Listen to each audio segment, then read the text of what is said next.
কেউ যদি আপনাকে ঝগড়া বিবাদ করে, গায়ে পড়ে আপনাকে খেপানোর চেষ্টা করে, আপনি নিজেকে ঠান্ডা রাখবেন। আপনার জন্য একটা সান্ত্বনার হাদিস আছে, কিভাবে ঠান্ডা রাখবেন ওই হাদিসটার কথা মনে রাখবেন, এবং মাঝে মধ্যে এই হাদিস লিখে বাসা বাড়িতে বিভিন্ন জায়গায় লাগা রাখতে পারেন, মোবাইল স্ক্রিনে, কম্পিউটার স্ক্রিনে এটা ভাসিয়ে রাখতে পারেন, যাতে করে আপনার মোটিভেশন হয়। আবু দাউদে বর্ণিত একটা হাদিস নবী করিম সাল্লাল্লাহু আলাইহি ওয়াসাল্লাম থেকে বর্ণিত হয়েছে, তিনি বলেছেন, আনা যাইমুন বিবাইতিন ফি রাবাদিল জান্নাতি লিমান তারাকাল মিরা ওয়া ইন কানা মুহিক্কা। অর্থাৎ নবীজি বলেছেন, আমি জান্নাতের মধ্যে একটি প্রাসাদ পাইয়ে দেওয়ার, জান্নাতে প্রাসাদের মালিক হওয়া মানে কিন্তু দুনিয়ার মতো কোন ফ্ল্যাট প্লট বা বাড়ির মালিক হওয়ার মতো না। দুনিয়াতে মানুষ মালিক হয় কতদিনের জন্য? আপনি একেবারে দুবাইয়ের পামজমারিতে ফ্ল্যাট কিনলেন, আপনি নিউ ইয়র্কে ফ্ল্যাট কিনলেন, অস্ট্রেলিয়া সিডনিতে ফ্ল্যাট কিনলেন, খুব সুন্দর সুন্দর জায়গায় দামি ফ্ল্যাট বাড়ি কিনলেন, কতদিন ভোগ করবেন? 50, 60, 70, 80 বছর, ঠিক না বেঠিক? মালিকানা তো এই পর্যন্তই। এরপরে মালিক হবে কে? ছেলে, বউ, অন্য কেউ। এরপর তো আপনি মালিক না, নাকি? তাহলে দুনিয়ার মালিকানা হলো 60, 70, 80 বছর বয়স পর্যন্ত। তাও তো মানুষ কিনতে কিনতে তো 40, 50 বছর হয়ে যায়। এরপরে মরার বাকি থাকে আর 10, 20 বছর। 10, 20 বছরের জন্য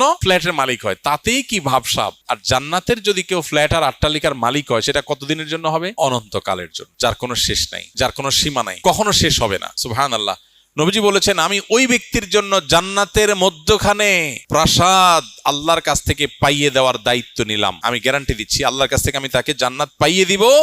যে ব্যক্তি ঝগড়া করার উপলক্ষ তৈরি হওয়ার পরেও অন্যায়ভাবে তার উপরে জুলুম করা হচ্ছে, তারপরে সে কথা বাড়াচ্ছে না, কেন? ঝগড়া বাড়বে সেজন্য। সে নিজেকে নিয়ন্ত্রণ করছে, মুখ বুজে চলে আসছে, কথা বাড়াই নাই, পুরা উল্টা পাল্টা বলতেছে, পুরা অন্যায় করতেছে। চাইলেই এখানে এটাকে নিয়ে সামনে বাড়ায় ঝগড়া করা যায়, কিন্তু সে ঝগড়াটা এড়াইতে চাচ্ছে, এই জন্য বলছে, ভাই থাক, ঠিক আছে ভাই, আপনি যা বলছেন ওকে। সে সামনে কথা বাড়াইতে চায় না। নিজের ন্যায়ের উপরে থাকা সত্ত্বেও, ন্যায়ের উপরে থাকলে সাধারণত একটু ঝগড়া করতে বেশি মন চায় না। শয়তান তখন উস্কায়, শয়তান বলে যে, এই তুমি চুপ থাকবা, কি দুঃখে মিয়া, সে তো উল্টা পাল্টা কথা বলতেছে।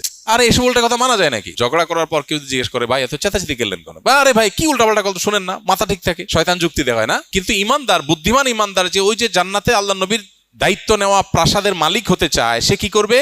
সে সবর করবে। সে দেখতেছে উল্টা পাল্টা হচ্ছে, দেখছে যে কথা বললে এখানে ঝগড়া হবে, ঝগড়া হলে আমার মেজাজটা গরম হবে, তার চাইতে বলে, ভাই ঠিক আছে ভাই, ওয়াইদা খাতাবাহুমুল জাহিলুনা ক্বালু সালামা, জাহেলদের সাথে কথা বললে বলবে সালাম। এই মানুষটা খুব কম সমাজে, এই মানুষের সংখ্যা খুব, কারণ জান্নাতি মানুষ তো কম হবে। তাহলে এবার দেখেন, যৌক্তিক হোক, আপনার কথাটাই সঠিক, সে উল্টা পাল্টা বলতেছে, ফেসবুকে একজনের পোস্ট লিখছে, আর দেখলে মেজাজটা কি উল্টা পাল্টা কথা বলতেছে, এই জন্য আপনি কমেন্ট বক্সে গিয়া তার গোষ্ঠী উদ্ধার করে গালিগালাজ দিলেন, সে আবার আপনার গোষ্ঠী উদ্ধার করে, আপনি আবার তার দাদার গোষ্ঠী উদ্ধার করলেন।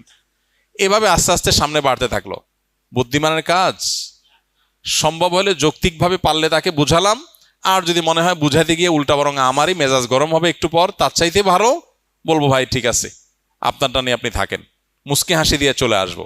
এটা হলো বুদ্ধিমান মানুষের কাজ। ওয়াইজা খাতাবাহুমুল জাহিলুনা ক্বালু সালামা, জাহেলদের